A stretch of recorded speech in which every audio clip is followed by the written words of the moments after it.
saudara-saudara yang hadir bersama-sama kita di ruangan ini, dan juga kepada seluruh warga jemaat, saudara-saudara yang ikut beribadah pada saat ini dari tempat masing-masing, dari rumah masing-masing, atau bahkan mungkin dari rumah sakit. Kiranya firman Tuhan yang akan kita dengar membangkitkan semangat, meneguhkan iman kita, dan membawa kita lebih baik ke depan pun di dalam penderitaan ataupun kita sudah mendapatkan kesembuhan dari Tuhan. Untuk itu, saudara-saudara, saya akan bacakan firman Tuhan bagi kita dari kitab Mazmur pasal 28 ayat 7. Saya akan bacakan, inilah firman Tuhan. Tuhan adalah kekuatan dan perisai. Kepadanya hatiku percaya. Aku tertolong, sebab itu beria-ria hatiku, dan dengan nyanyianku aku bersyukur kepada-Nya. Sekali lagi, saudara-saudara, Tuhan adalah kekuatanku dan perisaiku. Kepadanya hatiku percaya. Aku tertolong, sebab itu beria-ria hatiku, dan dengan nyanyianku aku bersyukur kepada-Nya. Itulah firman Tuhan, saudara-saudara, yang berbahagia orang yang mendengarkan firman serta melakukan di dalam kehidupan. Saudara-saudaraku yang dikasihi Tuhan, pergumulan kita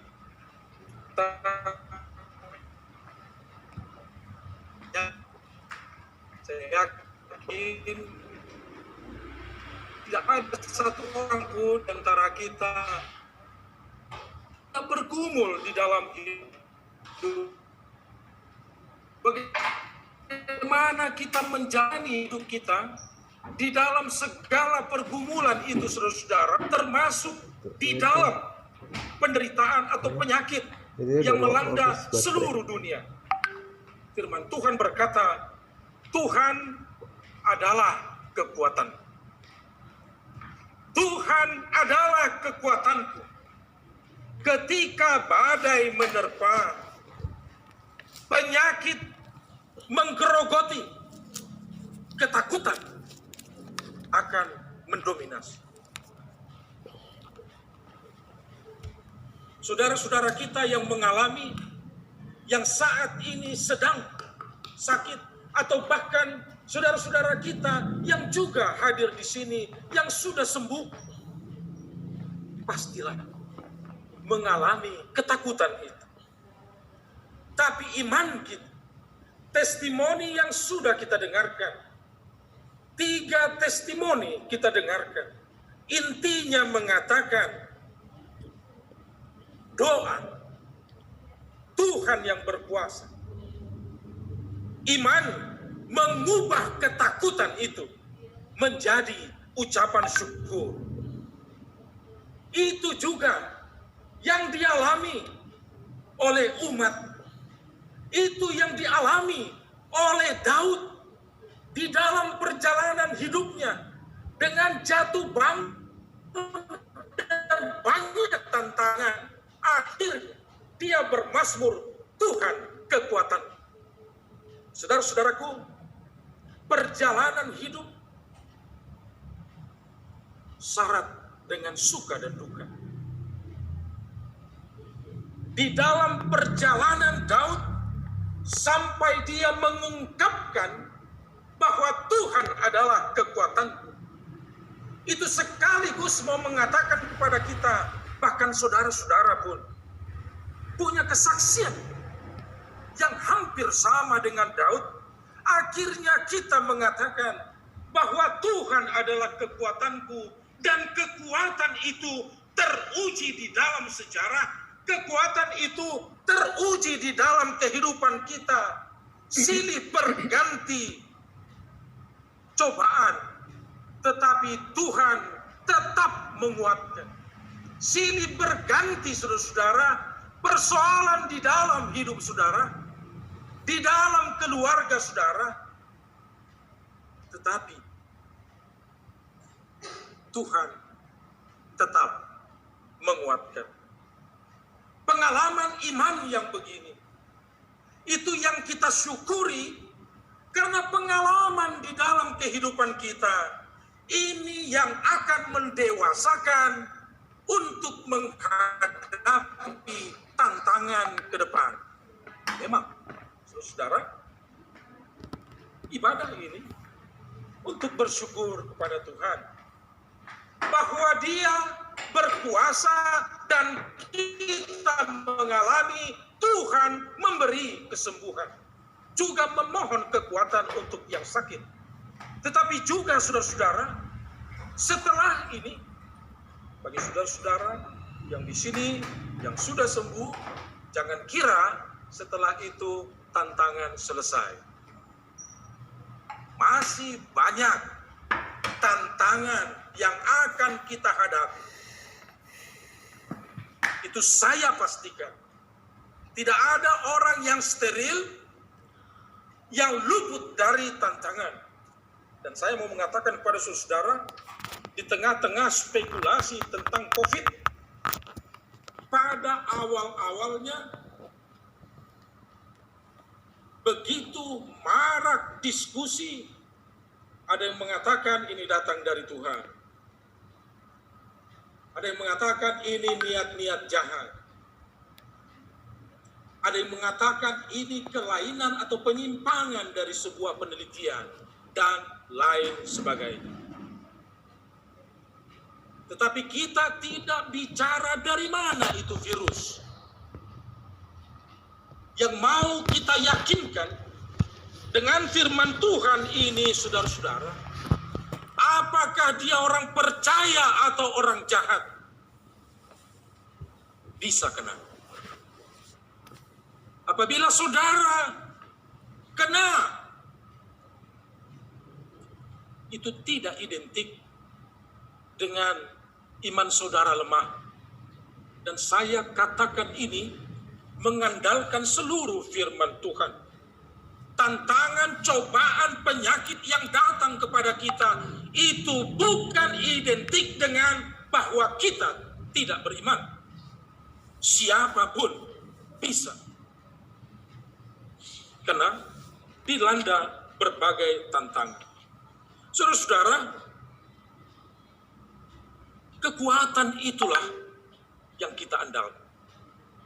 Karena saudara percaya kepada Allah di dalam Yesus Kristus. Saudara punya power. Saudara punya kekuatan itu. Kekuatan di dalam diri saudara itu tidak habis-habisnya. Karena sumbernya adalah Tuhan yang kita percaya, yang ada di dalam diri kita. Kekuatan itu, saudara, tidak terukur. Kita tidak bicara singular, hanya persoalan penyakit, tetapi kita bicara pada saat saudara sakit, saudara juga punya persoalan lain yang tumpang tindih. Tetapi kekuatan Tuhan yang ada pada kita itu tidak terukur, itu menguatkan kita menghadapi semua. Amin. Bahkan semakin kita menghadapi berbagai persoalan, berbagai tantangan yang silih berganti itu, semakin kita kuat. Kekuatan itu semakin bertambah di dalam kita. Ibu bapak, saudara-saudara, untuk melanjutkan bahwa Tuhan bukan hanya kekuatan kita yang ada di dalam diri kita, tetapi pengakuan iman, puji-pujian dari Raja Daud yang sampai kepada kita pada saat ini. Tuhan juga perisai untuk menghambat, membentengi agar berbagai itu tidak tembus, tidak masuk kepada kita, dan sekalipun itu masuk tidak membahayakan dan tidak mematikan kita. Amin.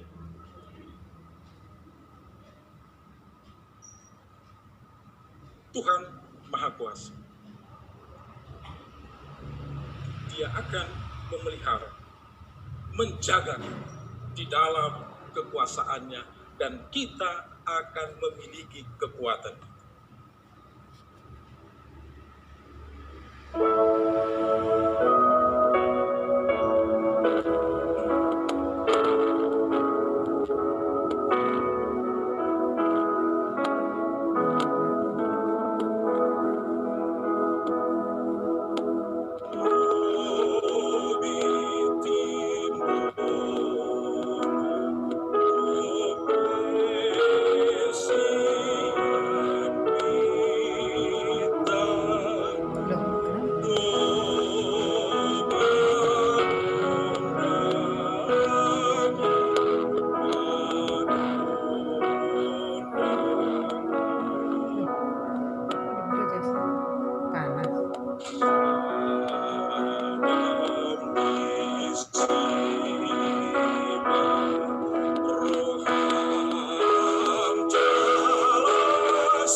Selama kita hidup di dunia ini, semua itu masih bisa terjadi. Tetapi ada saatnya nanti, sesuai dengan harapan kita, bahwa apapun tidak akan sampai kepada saudara-saudara. Amin. Dan itu dimulai sekarang. Bukan hanya nanti, itu dimulai sekarang. Itu sebabnya Daud berkata bahwa Tuhan Allah yang Maha Kuasa itu bukan hanya kekuatan kita di dalam diri kita untuk menghadapi cobaan, tantangan, penyakit yang sudah masuk, tapi Dia juga perisai untuk berbagai persoalan yang di luar nalar, yang tidak terpikirkan, tidak terbayangkan, tidak terantisipasi, tapi Tuhan jadi perisai bagi kita. Saudara-saudara, kita beriman dan kita bermohon, ya Tuhan, redakanlah badai ini, lenyapkanlah virus ini. Itu bisa kita doa. Dan lindungilah kami.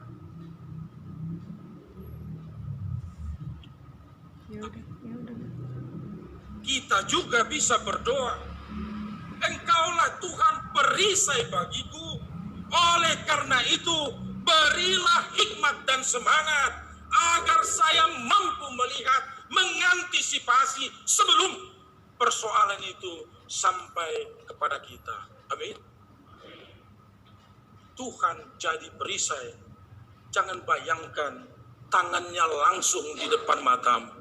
Tapi Tuhan menjadi perisai ketika kita diberi hikmat untuk membentengi diri, untuk mengantisipasi berbagai persoalan yang bisa muncul di dalam kehidupan. Saudara-saudara, Tuhan kekuatan kita dan Tuhan perisai kita. ini membangun rasa aman. Kita merasa nyaman dan aman. Bersama Tuhan, kekuatan dan perisai kita itu, kita merasa aman di dunia ini. Tapi jangan berpikir saudara bahwa rasa aman itu menggantikan kerja keras. Jangan berpikir ketika kita sudah beriman, ketika kita merasa aman di dalam Tuhan, lantas itu bisa menggantikan kerja keras yang harus kita lakukan. Itu omong kosong. Saya mau katakan kepada saudara, ketika saudara beriman dengan serius, saudara merasakan ada yang tidak beres di dalam hidupmu. Saudara bisa kena penyakit, selalu ada masalah. Saya mau katakan kepada saudara bahwa saudaralah orang yang beres. Tetapi ketika saudara beriman, begitu yakinnya kepada Tuhan, dan saudara katakan tidak ada masalah dalam hidupku, semua beres. Itu tandanya saudara tidak beres. Karena tidak ada orang yang luput dari pergumulan. Apabila saudara katakan semua sudah beres, itu berarti saudara tidak mengasihi anak-anak saudara. Karena anak-anak kita punya banyak persoalan dan imbasnya itu juga persoalan kita. Ketika kita katakan hidup saya beres, sudah dicukupkan oleh Tuhan, selalu ada yang kurang. Yang dengan itu kita datang kepada Tuhan, bergantung kepada Tuhan, memohon kepada Tuhan, karena kita selalu membutuhkan sentuhan dari Tuhan dalam bentuk apapun.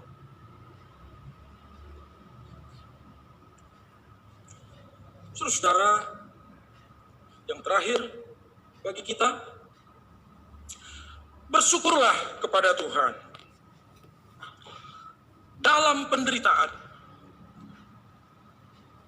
Bagi yang masih sakit, yang di rumah, kita lakukan pelayanan video call kepada orang-orang yang sakit bersama dengan pelayan full timer di gereja kita, beserta dengan para sintua. Bersama-sama kami menghadapi warga jemaat yang sakit.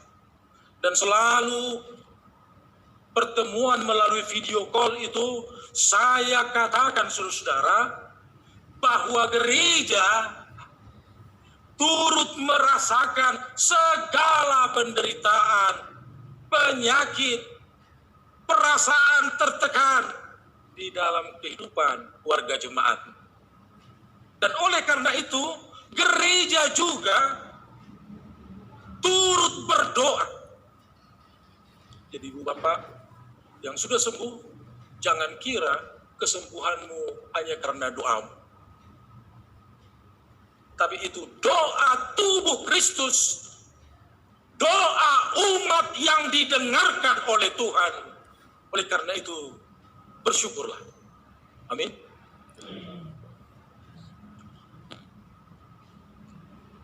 Yang kedua, saudara, bersyukur kepada Tuhan kontekstual di dalam kehidupan kita, tantangan kesehatan karena pandemi, tantangan ekonomi mencukupkan kebutuhan keluarga juga karena pandemi, dan tantangan pertumbuhan iman karena 1 tahun lebih kita sempat tidur. Persekutuan sempat dingin. Kami berkhotbah mengatakan ibadah di gereja sama dengan ibadah di rumah, untuk meyakinkan supaya tidak berbondong-bondong ke gereja. Sejauh ibadah itu tulus dan diikuti dengan sungguh-sungguh. Itu sebabnya saudara-saudara, karena melalui live streaming, tidak terpantau siapa yang beribadah, dan tidak terpantau keseriusan mengikuti, ambil bagian. Kita bukan menonton kebaktian, tapi kita kebaktian. Kalau kita kebaktian, tentu kita mengikuti tahap-tahap di dalam kebaktian, bukan menonton khotbah, tapi beribadah dan mendengarkan firman Tuhan, mendengarkan khotbah yang disampaikan oleh para hamba Tuhan. Oleh karena itu, saudara, di dalam berbagai tantangan yang kita hadapi, paling tidak 3 aspek kerohanian yang mulai ngantuk atau mondok-mondok, ekonomi yang mulai sulit, kesehatan yang terganggu. Dalam semua pergumulan itu, kita bersyukur kepada Tuhan. Melaluinya, kita semakin mengenal kuasa Tuhan. Jangan katakan ini hal yang biasa. Ini hal yang unik dan luar biasa. Karena ibadah ucapan syukur ini adalah ibadah di tengah pandemi yang masih jalan. Rapat huria kita, inilah rapat huria yang pertama di tengah konteks pandemi dan lain sebagainya.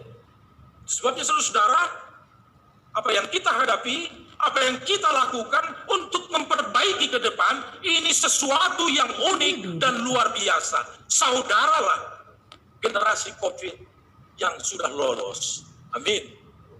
Nah, begitu.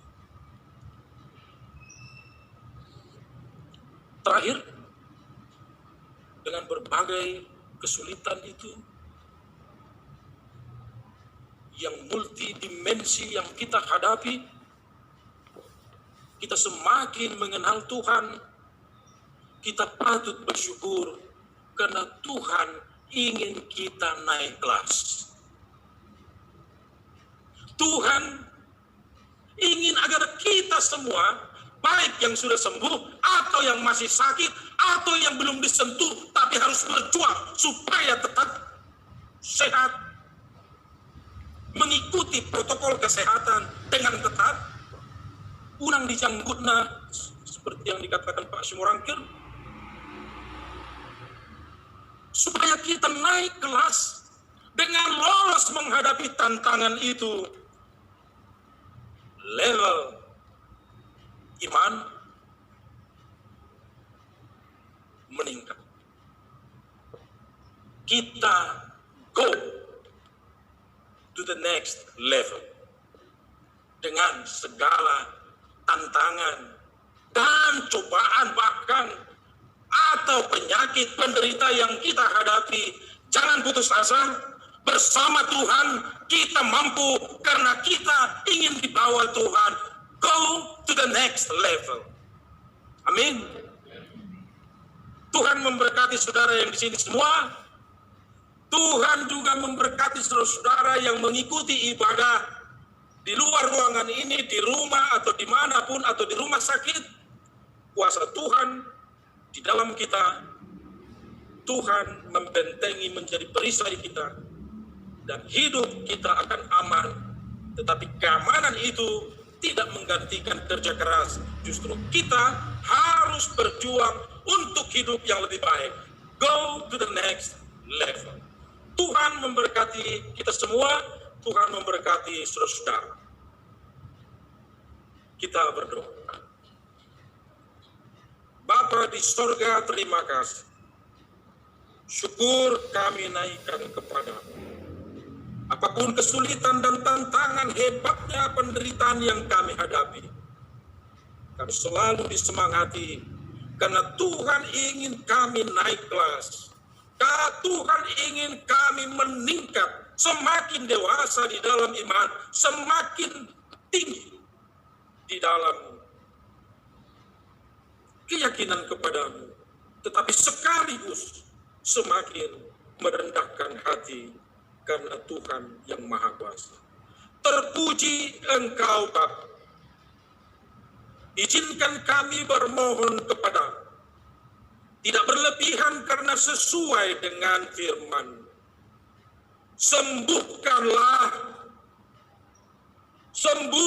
ya Tuhan. Sembuhkanlah ya Tuhan seluruh warga jemaat-Mu yang sedang menderita. Hiburlah mereka ya Tuhan, untuk sabar menanti kesembuhan yang pasti Tuhan beri pada waktunya.